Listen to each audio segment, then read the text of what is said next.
लिए बीजेपी का ये प्रचंड प्रचार। इसी कड़ी में सीएम योगी आदित्यनाथ आज अयोध्या में है। अब से पहले उन्होंने रैली को संबोधित किया और अब ये 3 किलोमीटर लंबा रोड शो है, जिसके जरिए बीजेपी एक संदेश देने की कोशिश यहां पर करते हुए खुद सीएम योगी आदित्यनाथ यहां पर मौजूद हैं और रोड शो का एक काफिला धीरे धीरे उनका आगे बढ़ रहा है। आप देख सकते हैं भारी संख्या में इस लोग मौजूद हैं। इस रोड शो में एक उत्साह दिख रहा है अयोध्या की जनता में और कहीं ना कहीं बीजेपी की एक कोशिश कि जिस तरह से ऐतिहासिक जीत अयोध्या में पिछली बार हासिल की थी 2017 में 5 ही सीटों पर बीजेपी का कब्जा रहा और इस बार भी वही कोशिश, वही जो रिजल्ट है वो दोहराने की कोशिश में बीजेपी यहां पर लगी हुई है।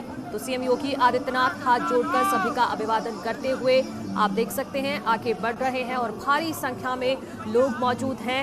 बीजेपी के झंडे और साथ ही साथ यहां पर जय श्री राम के नारों के साथ ये काफिला आगे बढ़ रहा है। सीएम योगी आदित्यनाथ का राम की नगरी में पहुंचे हुए हैं खुद सीएम योगी आदित्यनाथ और ये हम ड्रोन की तस्वीरें आपको दिखा रहे हैं। आप देखिए 3 किलोमीटर लंबा ये रोड शो है और पैर रखने की जगह यहाँ पर नहीं है। आप देखिए कितनी भीड़, भारी संख्या में अयोध्या के लोग इस वक्त सड़कों पर मौजूद हैं। वो एक भारी उत्साह, एक जन सैलाब उमड़ा है सीएम योगी आदित्यनाथ के इस रोड शो में। 27 फरवरी को वोटिंग होनी है अयोध्या में और उससे पहले बीजेपी का ये प्रचंड प्रचार अयोध्या में हम देख रहे हैं। और अगर बात करें कैंडिडेट्स की तो अयोध्या से बीजेपी ने वेद प्रकाश गुप्ता को मैदान में उतारा है और जो अयोध्या की दूसरी सीट है मिल्कीपुर, यहां पर बाबा गोरखनाथ पर भरोसा जताया है बीजेपी ने। बीकापुर से अमित सिंह बीजेपी के प्रत्याशी हैं। रुदौली से रामचंद्र यादव पर बीजेपी ने दांव खेला है। गोसाईगंज से आरती तिवारी को बीजेपी ने अपना उम्मीदवार बनाया है। तो अयोध्या बेहद ही खास इसलिए हो जाती है क्योंकि हम समझें कि फैजाबाद की 5 सीटें अयोध्या भी उसमें शामिल है। अब अयोध्या हो गया है नाम। बीजेपी ने 26 साल बाद अपना विजयी पताका वहां पर फहराया था 2017 में और इससे पहले 1991 में ऐसा मौका आया था जब बीजेपी ने सभी सीटें जीती थी और 26 साल बाद 2017 में करिश्मा किया था।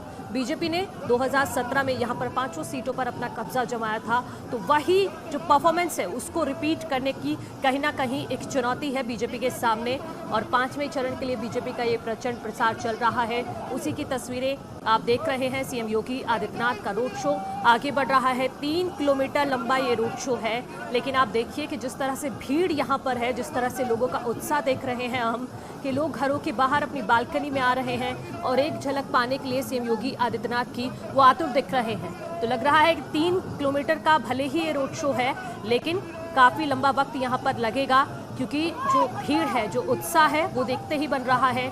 जन सैलाब एक तरह से अयोध्या की सड़कों पर राम की नगरी में आज दिख रहा है क्योंकि सीएम योगी आदित्यनाथ वहां पर पहुंचे हुए हैं और इससे पहले उन्होंने अयोध्या में जनसभा को भी संबोधित किया। कई विकास की उपलब्धियां गिनाई कि किस तरह से वैक्सीन को लेकर विपक्ष ने भ्रम फैलाया, इसको लेकर भी अयोध्या वासियों के सामने तस्वीर रखी और साथ ही साथ समाजवादी पार्टी को कई मुद्दों पर घेरा। और इसी बीच अब जनसभा को संबोधित करने के बाद सीएम योगी आदित्यनाथ का ये रोड शो लगातार आगे बढ़ता हुआ जनता का अभिवादन लगातार स्वीकार कर रहे हैं सीएम योगी आदित्यनाथ और आगे बढ़ता हुआ दिख रहा है ये road show. CM Yogi Adityanath खुद सवार हैं और विक्ट्री साइन दिखाकर हाथ जोड़कर लोगों का अभिवादन यहां पर कर रहे हैं। और अगर हम विधानसभा सीटों की बात करते हैं 2017 के रिजल्ट पर अगर एक बार नजर डालते हैं तो अयोध्या विधानसभा सीट की बात करें तो यहाँ वेद प्रकाश गुप्ता, जिनको दोबारा इस बार भी बीजेपी ने अपना उम्मीदवार घोषित किया है अयोध्या की सीट से ही, उन्होंने समाजवादी पार्टी के प्रत्याशी को करीब 50,000 वोटों से हराया था। और 2012 की बात करें तो विधानसभा चुनाव में समाजवादी पार्टी के उम्मीदवार तेज नारायण पांडे पवन ने बीजेपी के लल्लू सिंह को हराया था। तो यानी कि यहाँ पर ट्रेंड आप समझिए, 2012 में अयोध्या में समाजवादी पार्टी का कब्जा रहा तो 2017 में बीजेपी ने अयोध्या जो सीट है उसको सपा की झोली से खींच लिया। और दूसरी अगर विधानसभा सीट की बात करते हैं रुदौली की, तो यहाँ पर बीजेपी के रामचंद्र यादव ने अपने करीबी सपा से ही मुकाबला यहाँ पर नजर आ रहा है।